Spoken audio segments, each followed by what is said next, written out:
what's really cool? This tiny RV right here actually has the perfect place for your mother-in-law. Welcome everybody, Josh the RV Nerd of Bish's RV here at my Coldwater, Michigan hometown superstore with an update on a model that people ask, what do those letters mean? JW. Would you believe it was actually named after me? It wasn't, but would you believe that?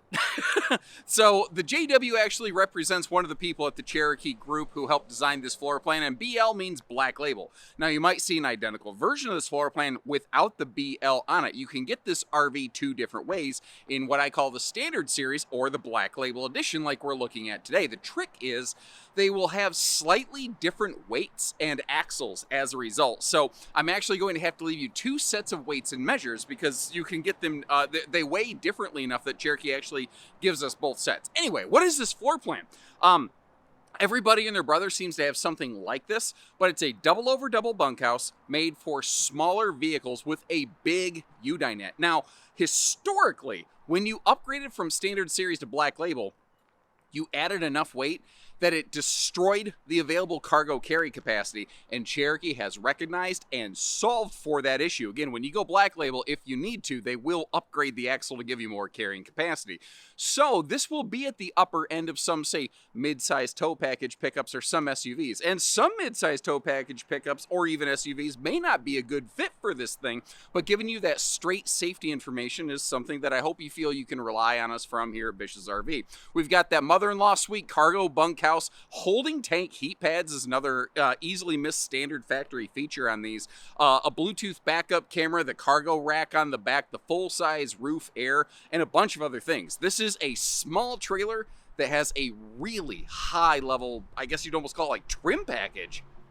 So to help give you some bearings, I'm technically leaning over the front bed, but essentially from the entry door here. Again, the layout is not necessarily earth-shatteringly new or uncommon or anything.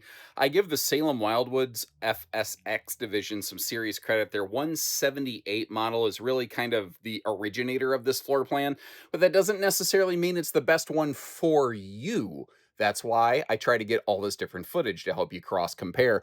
One of the common questions we'll get is, what type of slide is this? This is a BAL Exact slide. So it is a cable slide system, but it's the Exact slide variety, not the Accu slide. Some people have preference of one versus the other, so I just like to kind of put it out there. And I have a whole separate video on slide systems. If you'd like to learn about that, you can actually just search RV Nerd slide systems, and it should probably pop right up.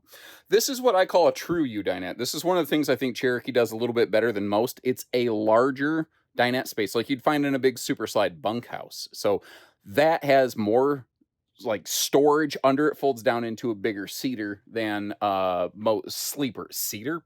I'm an idiot. Sleeper than most brands. Up top, you might have noticed how we are rocking a full-size roof air conditioner. Wolf Pup doesn't really do any sort of optional side air. Some people are glad to have the bigger capacity. Some people would prefer to not have a roof air to lower the total exterior height of the RV for various clearance reasons. Cherokee just doesn't offer that. So again, it might work for you, it might not. Now we are in a Black Label edition today, and I'm going to try to point out the little upgrades where I can remember to that stand Black Label out, such as solid surface counters in the kitchen versus thermal foil. And there is one housefly in this thing attacking my legs in a figure 8 pattern, and it's absolutely driving me bonkers right now. So if I seem a little more distracted, that's what's going on. You ever have that happen when you're going down the highway? You have like one fly in your vehicle attacking your legs when you're wearing shorts on the highway? Oh, I hate that. Oh, quick update here. I noticed when I walked in here, they still are rocking this 12-volt fridge. It does look like they've swapped over to an 8 cubic foot fridge in their Wolf Pups. I think the Gray Wolf and Wolf Den bigger tandem axle stuff still does the 10, but this is an 8 cubic foot fridge. To help you kind of see the difference, you see this extra panel up here. I'm willing to bet there's basically nothing up there because that used to be a refrigerator. So when they went to the slightly smaller fridge, there's just a pocket. I'm willing to bet if you pop that panel out, there's probably some potential available storage space back there. Up front here, we do have, well, up front, I'm sorry, in the back corner, we have our double over double bunks. This is really like one of the signature calling card aspects of the floor plan. I'm actually, anytime I see bunks, by the way, I scan for bunk weight rating stickers. I don't see one listed here. I'm pretty confident these are 300-pound rated, but without a sticker to go by, I would say if that's a very big concern for you, call our folks and we can verify that. You do have lights, you have USB plugs for each bunk, so that is handy. Now, there's not privacy curtains for the bunks, which some people may not necessarily like, but that also means that you do have airflow into those bunks. And like if you're trying to run your AC and you're hot summer camping, one of the things you might not consider is that if you close those curtains, the kids are going to smoke themselves out of there. And if they don't sleep good, no one's going to have a good day tomorrow.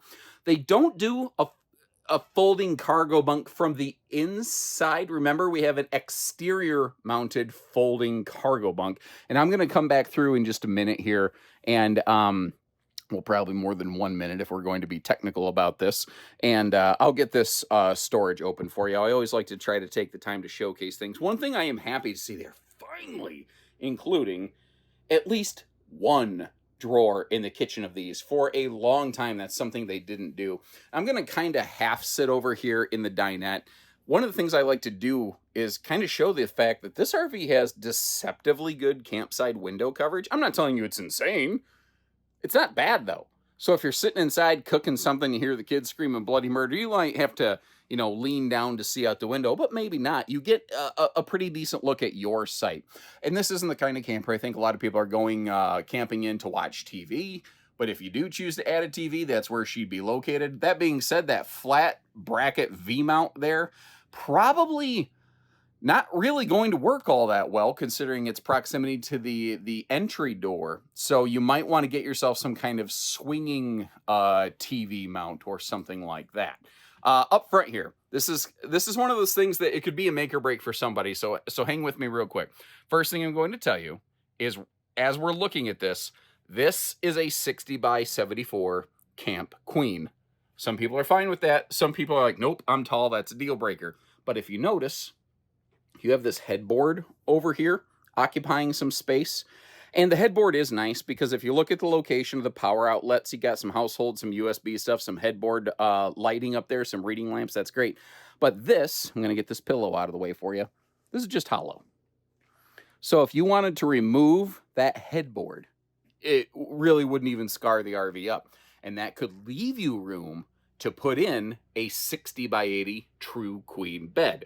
So it's a factory Camp Queen, but it's True Queen capable. And chances are, if you were going to replace that mattress to go with a True Queen, what was I going to say? Chances are, if you care about the mattress, you were going to replace the factory mattress anyway. So it might not necessarily be out of the question for you. Sorry, my stupid pea brain saw in the background through the windows a tractor moving. It's like, tractor! And like, I couldn't form the words. This is a small but personal pet peeve of mine. These overhead cabinet, I love that they gave us doors. So I don't want to be ingrateful. A lot of manufacturers, first of all, wouldn't give us any overhead storage or they wouldn't enclose it. So I'm going to give them credit here. I like the magnet holdback. So there's like 2 or 3 good things going on. I dislike reach around, hidden behind, pass through storage pockets like that. It's a tiny thing, but it's just a little personal irritation kind of situation, effectively. Working our way around here.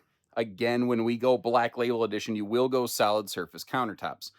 One of the interesting opportunities I see from that is it gives us the ability to use the sink cover sort of like a stovetop side splash, since that still does not seem to be something we will be getting from RV factories anytime soon. And again, it's not much, but I don't need much in a little camper. I need a good drawer where I can keep some silverware and some flatware. So I am glad to see that there.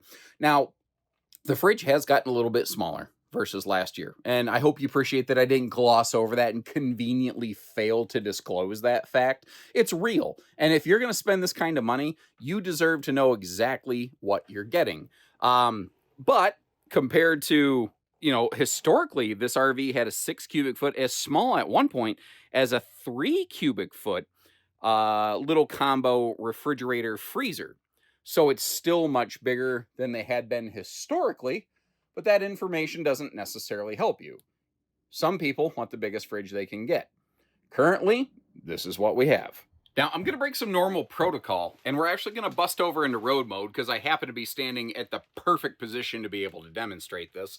When the slide closes, if you sit back on the front bed like I'm doing right now, because I have a no shoes on the furniture policy, you see that you still have plenty of room to get to walk through here.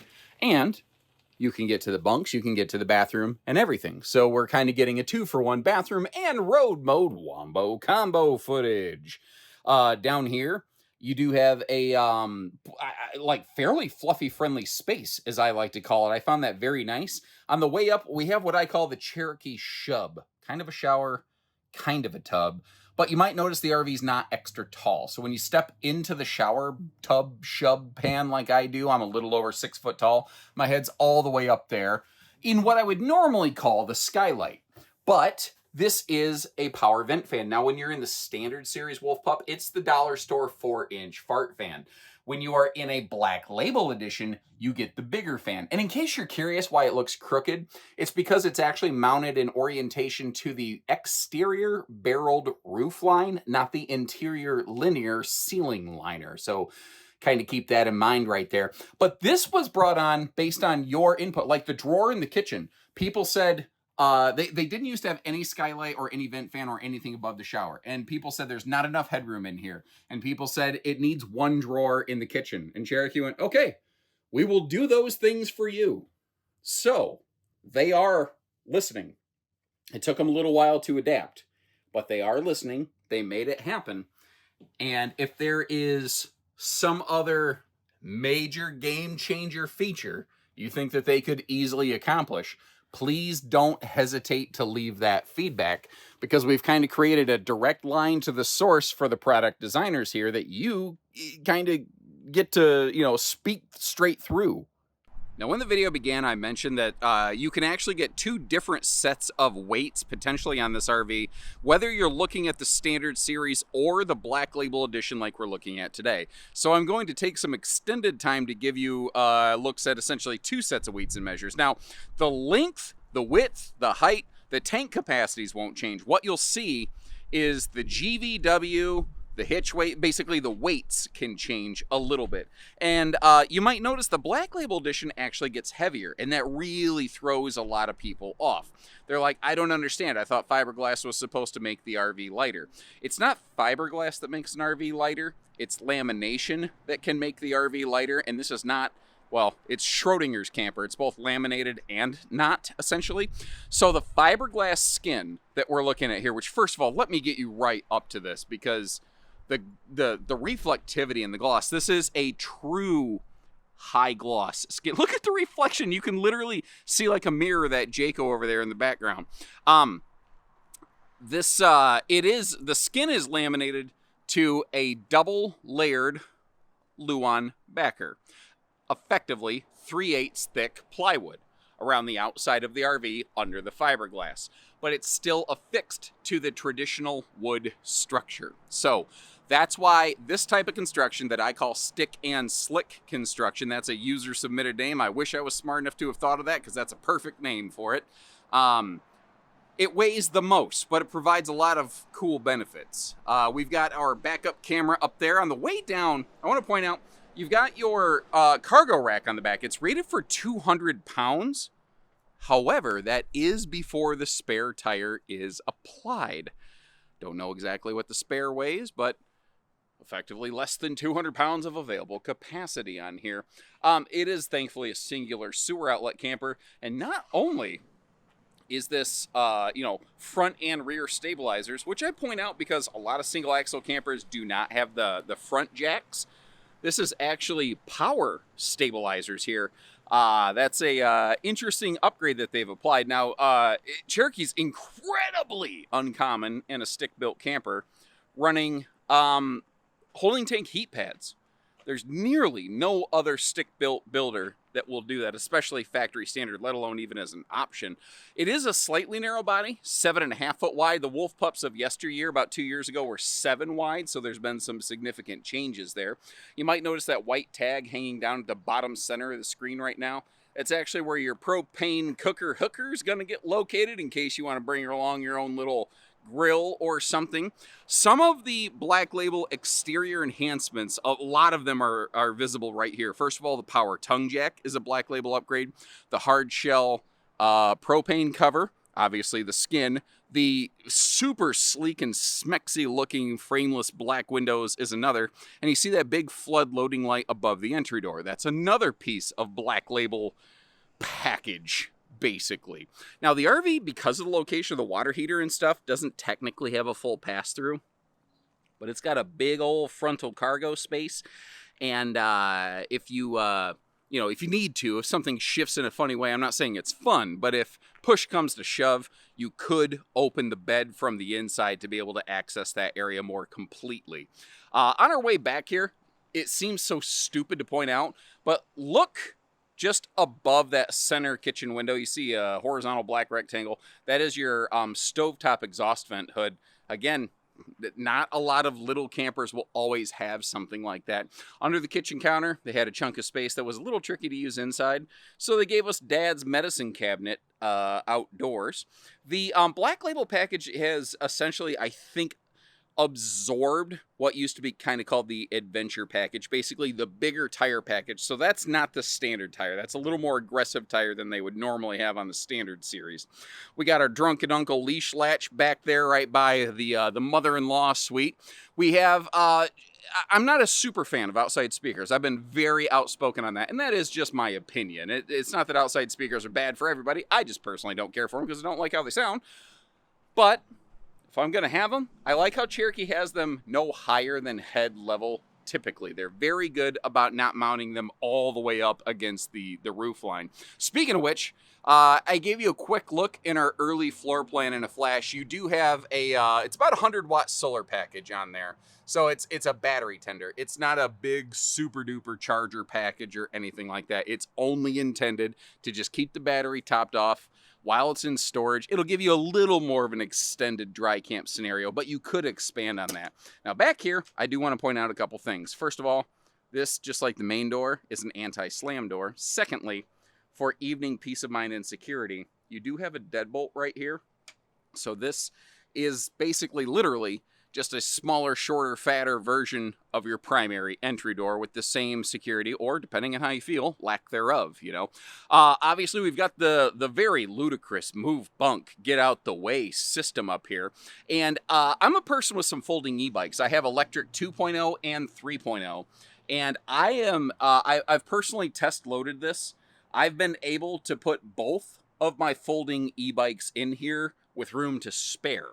So this is actually an interesting opportunity for someone who maybe sometimes you have some kids with you, or you just need space to bring stuff along with you. This doesn't have to be just another bunkhouse, due to the fact that it does have that bunk cargo door right there. But those things freak some people out. They think a gas station murder hobo is going to open it up and steal their kids.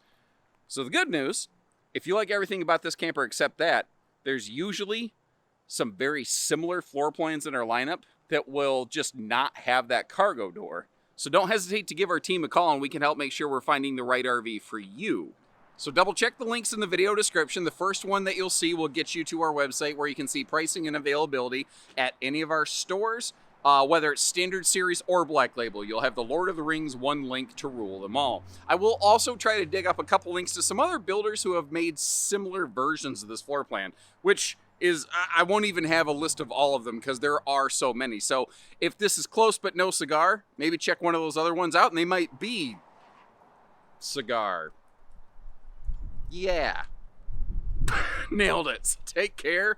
Stay safe. Have fun. Happy camping, everyone.